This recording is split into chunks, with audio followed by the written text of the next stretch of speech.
Hi guys, it's James from Wex Photo Video, and today we are in Malta to test out Fujifilm's brand new mirrorless camera, the Fujifilm X-S20.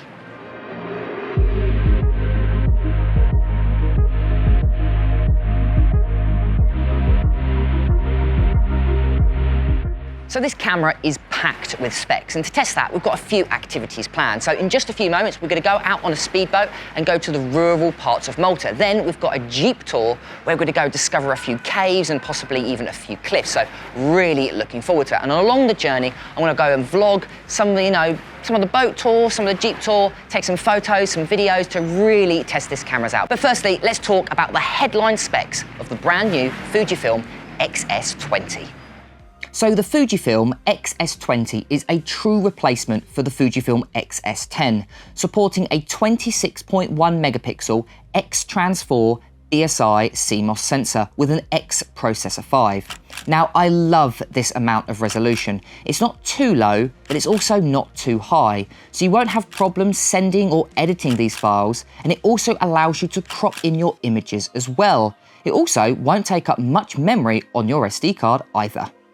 Now, like most Fujifilm cameras today, you can choose between 19 different film simulation modes, and this is true for both photography and also video, which means it will give you great colours straight out of camera. Now, this is great if you're in a fast-paced environment where you don't have a lot of time to edit the photos, or if editing your photos is just not your sort of thing. All of the photos that you'll see in this review were all shot in JPEG mode using those 19 different film simulations. Now, this is because I had a limited time with this camera, but I still wanted to show you how amazing and powerful this compact camera can be. Now, this camera can shoot up to 8 frames per second in mechanical shutter and up to 20 frames per second in electronic shutter. Now, when using the electronic shutter, the viewfinder and rear screen is blackout free. Now, that means it's a lot easier to get the right composition when tracking your moving subject, and for those people who are passionate about wildlife photography. Now, I think one of the Fujifilm's X-S20's strengths is it has up to 7 stops of image stabilization, or IBIS. Now, this is great for photography if you want to slow down your shutter while still having sharp images. I also think it's great for video as well, creating smoother, more professional looking footage when you want to hand hold your camera. Great for vlogging and content creation. So if you're looking to brush up your video skills, this could be a great camera for you.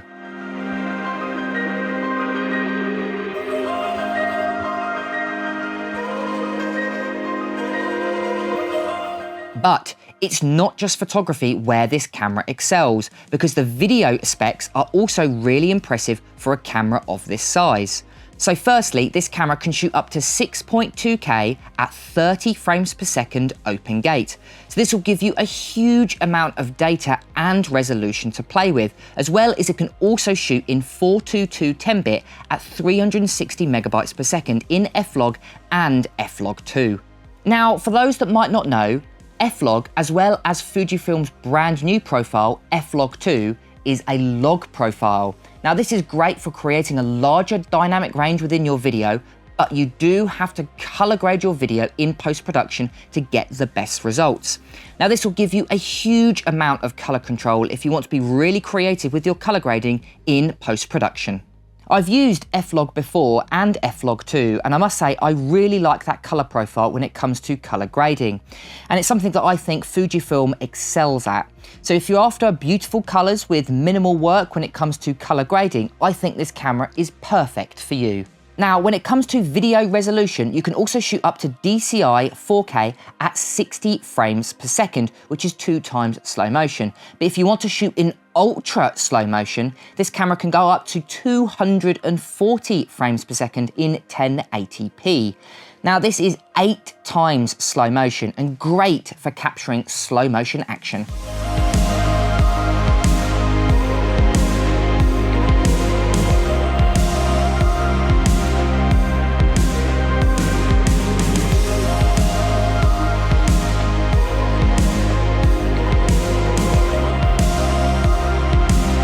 Now, when it comes to video, I really think this camera excels, especially if you're a content creator or wanting to create videos for social media. So here's a quick montage of the activities I got up to when visiting the amazing country of Malta.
Now, in terms of camera body design itself, this camera has been designed to be as small and as lightweight as possible, only coming in at 491 grams, while still offering things like a 3-inch three-way tilting touchscreen and a decently sized grip. It also feels comfortable in the hand when shooting all day, which I think is a big positive. Now, this camera also has a USB Type-C port, which will allow you to charge the camera as well as data transfer to your computer. It also has a micro HDMI port on the side, which means you can also film in Apple ProRes or Blackmagic RAW via the HDMI port. You've also got a 3.5mm microphone port on the side, as well as a really helpful headphone port, which is really handy for filming and monitoring your audio in the field. Now, the battery this camera uses is the classic NP-W235, which means if you're already in the Fujifilm ecosystem, you've probably got a lot of these already, as well as having a single UHS-2 SD card slot, which is great for high-speed shooting and data transferring. So I think for a lot of people, especially if you've come from a larger full-frame camera or an older DSLR, you're going to love the small and lightweight form factor, especially if you're into travel photography or travel content creation. Another option is maybe you're looking for a secondary camera to go abroad with or just travel with. Again, I think this is going to be a perfect fit. So Fujifilm haven't just released a brand new camera today, they've also released a brand new ultra wide angle lens, the Fujifilm X-S20 f3.5. Now, with this lens and with Fujifilm's X mount sensor, you're going to be getting the equivalent of around 12mm focal length. Now, this is a similar focal length to most ultra-wide angle lenses you get on modern smartphones. Now, this is a really handy focal length if you want to film yourself at arm's length, or you just want to photograph the general environment. There is definitely a decent amount of barrel distortion with this lens, but I think it's really handy when it comes to vlogging or content creation. Now, just like the Fujifilm X-S20, this lens is incredibly compact and lightweight, only coming in at 215 grams. As well as having weather sealing design, I think this lens is great for a dusty or moisture-rich environment. It also has minimal focus breathing, which is great for video. So we've talked about the amazing photography specs and also the really impressive video quality. So how much are Fujifilm asking for the brand new Fujifilm X-S20? Well, actually, this camera comes in reasonably priced versus other cameras with similar specs. Coming in at body only at £1,249 at the time of making this review. And if you want to get it with the standard kit lens like the 15 to 45mm f3.5 to 5.6, they also do it as a kit at £1,349. Or if you're looking for more of a premium lens kit, like for instance the 18 to 55mm, which is the lens I've used predominantly for this review, then you can also buy that at £1,599. Now, the price may differ depending on the time you watch this video. So if you're looking for all of the up-to-date prices, or if there's any cashback offers or any discounts with any lenses or camera, make sure to pop over to the Wex Photo Video website. All that information, as well as how you can pre-order the camera if you are interested. So who do I think this camera has been designed for? Well, I think it's been specifically designed around content creators in mind. People who need a camera that can handle a wide range of shooting situations, from, let's say, sports and wildlife all the way to vlogging and storytelling. As well as having a really small body, I think this camera is perfect if you want to take it traveling with you. And with that new 8mm lens, I think it is a perfect combination for run and gun shooting as well as photography. I also think it's a great option for a secondary, cheaper body if you're looking for an alternative to maybe your XT series, but you do want to stay in the Fujifilm ecosystem so you can use all of your amazing lenses.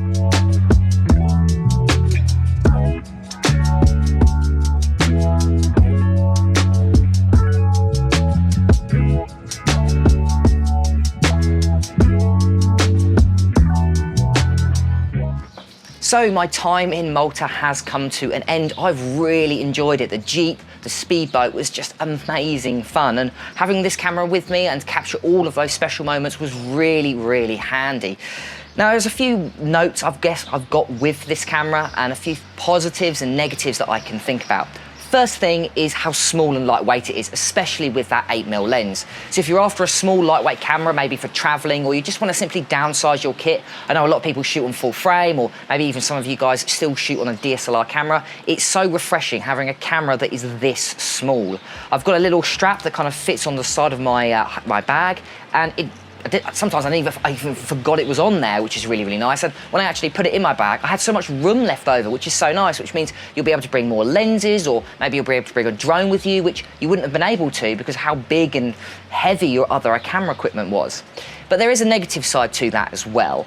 The overall button layout, I don't think is as good as other Fujifilm cameras I've had. For instance, the D-pad is completely missing from the back. Now, it's something you can easily get used to when using this camera, but going from, let's say, maybe a Fujifilm X-T5 or an X-E4, you know, a little bit bigger, but not massive, it's a little bit of a difference. I'm constantly going to the D-pad and, oh, it's not there. So you can definitely get around it by using the little joystick, and the navigation of going through the menu is really nice. Again, Fuji are really good for that, but it is definitely something to note. I'd also say that the ISO performance was really good as well, especially in low light. Some of the sunrise video that you saw at the start was all shot on this Fuji, and you know, it was fairly dark before sunrise. There isn't a lot of light, so I thought that was also really impressive. And of course, the autofocus, just as good as any other Fuji camera. You've got all of those selection modes. So you've got the bird AI, you've got, you know, eye. So if you're focusing on someone's eye, you can select the eye, which I think is really nice, great for people, and just for the general filming, it found me and just locked onto me, which I thought was really good. And in a fast-paced environment like vlogging,